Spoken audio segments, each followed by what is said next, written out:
அன்பர்கள் அனைவருக்கும் எமது அன்பான வணக்கத்தையும் வாழ்த்தையும் தெரியப்படுத்திக் கொண்டு 6 சக்கரத்தை இதுவரைக்கும் பார்த்தோம். மூலாதாரம், சுவாதிஷ்டானம், மணிபுரகம், அநாகதம், விசுத்தி என்ற 6 சக்கரம். இவையெல்லாம் சமஸ்கிருதத்திலான பேர்கள். அதைத்தான் நம்ம மூலச்சக்கரம், தொப்புள் சக்கரம், குறி சக்கரம், நெஞ்சுக்குழி சக்கரம், தொண்டக்குழி சக்கரம், நெற்றி சக்கரம், 3வது காணி தேழு ஐ இன்னும் சொல்லணும்.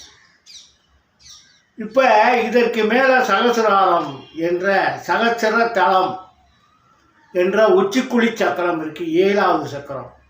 இந்த 6 சக்கரம் தான் உலக வாழ்வுக்கு சம்மந்தப்பட்டது.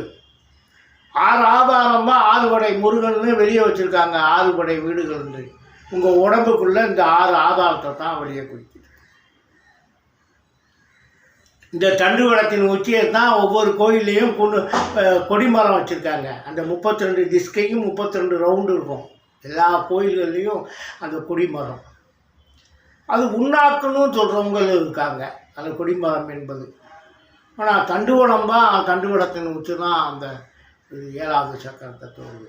6 ஆதாரம் முகுலத்தோடு அது பிறகு 7வது ஆதாரத்தை நீங்கள் சகசிர தளம் தான் அண்டத்தையும் பிண்டத்தையும் இணைக்குது. இது இங்கே இந்த அண்டம் என்பது பேரண்டம்.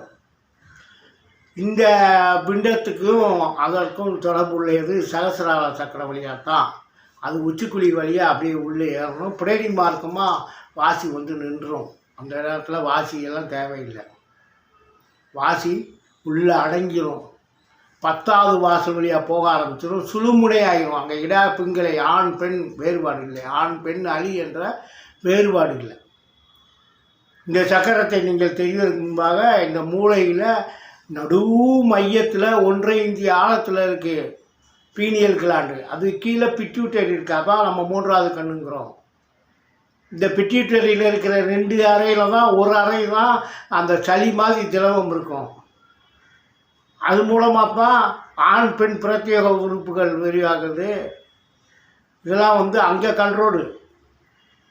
அதே போல் 2வது அறை அதான் குழந்தை பிறந்தோடனே பெண்களுக்கு அந்த முளைப்பால் சுரப்பது, சிறுநீர் கழிக்கிற உத்தரவில் அங்கேருந்தே வரும். பிட்யூட்டரியில் 2 அறைகளில் 2வது அறையிலேருந்து. இப்போ அதுக்கு மேலே நம்ம பீனியல் பார்க்கணும். பீனியல் தான் சிவலிங்கம் மாதிரி இருக்கும். இந்த லிங்கம்தான் வெளியே சிவனாக வைத்து வணங்கப்படுகிறது லிங்கமாக.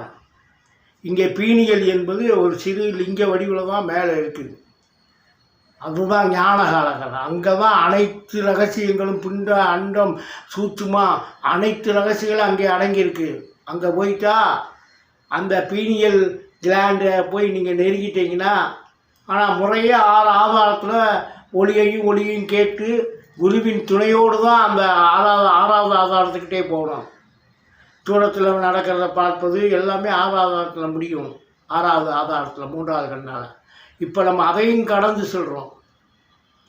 அப்போ 7வது சகசிர தலத்தில் அங்கே இருப்பது பீனியல். 6 ஆதாரம் சாதாரண மனிதர்களுக்கு சுரக்குது. சுரப்பிகள் மூலமாக பிட்யூட்டரி, தைராய்டு, பாராதைராய்டு, தைமஸு, பான்கிரியாஸு, அட்ரினல் இவைகளும் அங்கங்கே சுரந்து உடம்புல இயக்குது. இந்த 6 ஆதாரம் வலிமையாக நீங்கள் இப்போ தியானம் பண்ணும்போது இந்த 6 சுரப்பிகளும் சுரக்கும். இதைத்தான் தீர்த்தம்னு சொல்கிறாங்க சித்தர்கள். தீர்த்தமாட வேணுமென்றும் தீனர்கள் தீர்த்தமாடல் இருப்பது சிவாயம் 5 அழுத்துமே. தீர்த்தமாடல் அழிந்து தீர்த்தமாட வள்ளீரில் தீர்த்தமாக இருப்பதும் சிவாயமே திருமூலர். அப்போ அந்த உண்மையான தீர்த்தங்கள் சுரக்கணும்னா அந்த 6 ஆதாரமும் வலிமையாகணும். அதற்கு மூலமாக 6 ஆதார சக்கரத்தை தியானம் பண்ணி 7 அடையணும். 6 ஆதாரம் வழிபட்டு அங்கே இருக்கிற சூட்சும சக்திகளை உணர்ந்து அங்கே இருக்கிற பீச்சாச்சர மந்திரங்கள் அவற்றையெல்லாம் நீங்கள் அசபையாக கேட்டு அனுபவத்தில் உணர்ந்தப்போ தான் 7வது இடத்துக்கு போகணும். ஏன்னா 7வது இடத்துல அதுவாளுக்கு உயிர் உடலை விட்டு வெளியே போகும் துவாரம். அது வெளியே போயிடுச்சுன்னா அப்புறம் மீண்டும் உள்ளே போகாது. பட்டம் நூலு மாதிரி படுமுடிச்சு போடடான்னாரு. எப்படி பட்டம் வந்து எட்டா புறவீடி அப்படி என்னாங்க 7 வாசல் அடி பட்டைய காலகைவர் பட்டணமும் தாள் 2 விட்டாலும் பாலமடி வீதியில் தான் மறிந்தினார் சிவவாக்கியர்கள். எட்டாப்புறவையான மனதின் துணையோடு இந்த உயிர் உடம்பிலிருந்து வெளியே ஏறுவதற்கான மந்திரங்களை குரு மூலமாக சூட்சுமாக உணர்ந்து தான் அதன் மூலமாகத்தான் உடம்பு வெளியேறும் 7வது சகஸ்ர தளத்தில். அதனால தான் குரு மிக மிக முக்கியம். குருவின் முன்னிலை தான் இதாக கூடு விட்டு கூடு வாய்வது போன்ற விஷயங்கள்லாம் இந்த 7வது சக்கரம் மூலமாக தான். இந்த பீனியல் தான் மிக மிக முக்கியம்.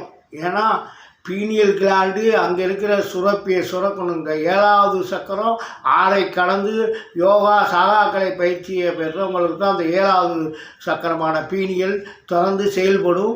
அங்கேருந்து அந்த பீனியல் கிளாண்டிலேருந்து அந்த திரவம் சுரக்கும். பீனியல் கிளாண்டு திரவம் சுரக்கும். அது சுரந்தால் உடம்பு பஞ்சு போல் ஆகிடும். யோகியின் உடம்பு ஒளி வீச ஆரம்பிச்சிடும். இங்கே சுழுமுனை தான் இடைகளை பிங்களையில் அதை கையில்லா குட்டையன் கட்டிக்கிட்டான், இது கால் இல்லா நெட்டையன் முட்டிக்கிட்டான். அங்கே அண்ணாக்கு வளைந்த இந்த 2 பேரும் நெட்டையன் சூரியகளை குட்டையே சந்திரகளை இந்த 2 களையும் அதோடு நின்றுக்கிறோம். கையில்லா குட்டையன் கட்டிக்கிட்டான், இது கால் இல்லா நெட்டையன் முட்டிக்கிட்டான், ஈயில்லாத ஒரு தேனை உண்டு விட்டான், அது இனிக்குதில்லை ஞான பெண்ணைம்பார் சித்தர். அந்த அமிர்தம் அதைத்தான் அமிர்தங்கிறோம். நம்ம சித்தர்கள் அமிர்தம்னு சொல்கிறாங்க. அந்த கிளாண்டை சுரப்பிய அந்த திரவத்தை அது சுரந்தவங்க தான் படிதாண்ட முயற்சிக்கணும். உடம்பு என்ற இந்த பிண்டத்திலேருந்து வெளியே அண்டத்தோடு வெளியே போய் வருவது. அப்போ குரு மூலமாக தான் இந்த நிகழ்ச்சிகளை பண்ண முடியும். இந்த 7வது சக்கரத்தை தொட்டுட்டிங்கன்னா சகஸ்தானம் போயிட்டு அட்டமா சித்துக்கள் வரும். இந்த அமிர்தம் சுரந்த பிறதான் அதுகளாம் நடக்கும். ஞான நிலையில் 6வது சக்கரம் ஞானத்தை தரும், 7வது சக்கரம் சித்துக்களை தரும். சித்தராகிடுவாங்க. ஞானத்தை அடைந்தவர்கள் ஞானியர்கள். அது கீழே போய் வர்றவங்கெல்லாம் யோகியர்கள். யோகம் பண்ணுறதுனால யோகியர். 6வது சக்கரத்தின் ரகசியம் அறிந்து அங்கே ஒளியும் கண்டவர்கள், அந்த நீல நிற ஒளியை பற்றி பார்த்தவர்கள், அவங்க வந்து ஞானியர். 7வது சக்கரமான சகஸ்ர தளத்தை அடைந்தவர்கள் அவர்களெல்லாம் சித்தர்கள். ஏன்னா சித்துக்கள் வந்து அடையும். நெற்றிக்கு நேர் நிலை கொண்டு நிற்கும் நீல ஒளியை பற்றி பார்ப்பது எக்காலம் பாரு.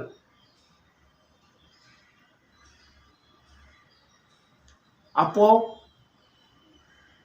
அந்த இடத்துல பிரணவத்தை ஊடறுத்துங்கிறாரு. பித்தாயம் கொண்டு பிரணவத்தை ஊடறுத்து நெற்றிக்கு நேர் நிலை கொண்டு நிற்கும் நீல ஒளியை பார்ப்பது எக்காலம் பத்ரகிரியார். ஏக வெளிக்குள்ளே அடங்கா புறவி செல்ல ஆக வெளிக்குள்ளே அடங்கியிருப்பது எக்காலம். அடங்களுக்கு முன்னால் இந்த நிகழ்ச்சியெல்லாம் நடக்கணும். அண்டத்தை அஸ்டல் ட்ராவல்பாங்க. உடம்பை விட்டு வெளியேறி அண்டத்தை அனைத்தையும் கிரகங்கள் எல்லாம் நேரடியாக காண்பது. அனுபூதி நிலை, அனுபவத்தில் அறிவது.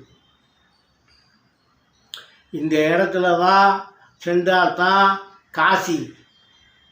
இந்த காசிக்கு போனால் புண்ணியம் கிடைக்காது. கங்கையில் ஆடினால் கதி வராது. காசி கோடில் வினை போமோ, அந்த கங்கையில் ஆடினில் கதிதான் உண்டாமோ, பேசும் முன் கர்மங்கள் சாமோ, பல பேதங்கள் போற்றினும் போமோ, பொய்யாக பாலாட்டும் கோலம் யாருக்கும் போயிடவே போங்காலம், மெய்யாகவே சுத்த ஜாலம் பாரினில் மேவ பழிந்திடு என்ன அனுகூலம். எல்லாம் கலந்து அந்த இடத்தை அறியணும். அனுபவபூர்வமாக அற்புத இறை சக்தியை தரிசனம் செய்து அந்த ஆற்றலோடு சித்துக்களை பெறுவது. அது சித்துக்கள் வேணாங்கிறாரு. அது பொய்யாக இந்த ஜாலங்கள்லாம் சித்துக்கள்லாம் பண்ணி என்ன பயன்றாரு? ஜாலம் என்றால் சித்துக்கள். அவையும் தேவையில்லை. மெய்யான இறை சக்தி, அற்புத இறை சக்தி கண்ணுக்கு எதிர உடம்பிலிருந்து உயிர் பிரிய கண் இருக்க, காது இருக்க, மூக்கு இருக்க, நாக்கு இருக்க, சுற்றோர் பெற்றோர் இருக்க, அத்தனை விட்டு பறந்து போகுது. அதை உடைய சித்து வேணும், பெரிய சித்து. மரணத்தை உணர்ந்தவன் தான், பிறப்பை அறிந்தவன் தான், சித்தனாக முடியும். எல்லாரும் வர முடியாது, வரலாம், இந்த கல்வியை கேட்கலாம். ஆனால் பாராட்டுவதற்கும் அதை பயன்படுத்துவதற்கும் வெற்றி அடைவதற்கும் சகாக்களை அடைந்து சமாதி அடைவதெல்லாம் கோடியில் ஒருத்தன் தான். பாலிலே மனதவனால் பரமைஞானி சுற்றியே அலைவதிலே சூற்றம் சூற்றம் சுழியிலே நிலை இருந்தால் மட்டும்தானே ஆலையால் நிலைத்த போலாலையோ ஆச்சரியம் கோடியிலே ஒருவரப்பானார் சித்தர் நம்ம அகஸ்தியர் மாமுனிவர். இவருக்கு முருகப்பெருமானே நேரடியாக அவருக்கு அருளாசி பண்ணி பாதையை காமிச்சவர் அகஸ்திய மாமுனிக்கு.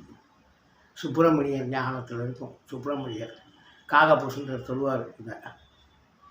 எனவே சுழியில் 7வது சக்கரத்தை அடைவது. அதுக்கு பிறகு நிராதர கலைகள் இருக்குது 9, மொத்தம் 16 கலை இந்த உடம்பில் இருக்கிற. அது இது ஆதார கலைகள் 7, நிராதர கலைகள் 9, மொத்தம் 16 இருக்குது. எனவே சகசிராலயத்தை அறிந்து கொள்ளுங்கள். இன்னும் பல அற்புதங்கள். நீ அதுக்கு அடுத்து பூராமே சூட்சும விஷயங்கள் தான், ரகசியங்கள் தான், அற்புதங்கள் தான், சித்துக்கள் தான். நீ அடுத்து முறையாக ஒவ்வொன்றாக பார்ப்போம். அனைவரும் சப்ஸ்கிரைப் பண்ணுங்கள், தொடர்ந்து வாங்க, லைக் பண்ணுங்கள், ஷேர் பண்ணுங்கள். இந்த கலை மறையாமல் இருக்க நம்ம அற்புதமான இந்த சித்தருடைய கலை உங்களுடைய அன்பும் ஆதரவும் இருக்க இது மேலோங்கி உலகம் முழுக்க சென்று அடைய விருப்பப்பட்டு மீண்டும் அடுத்த வீடியோவில் சந்திப்போம். வணக்கம்.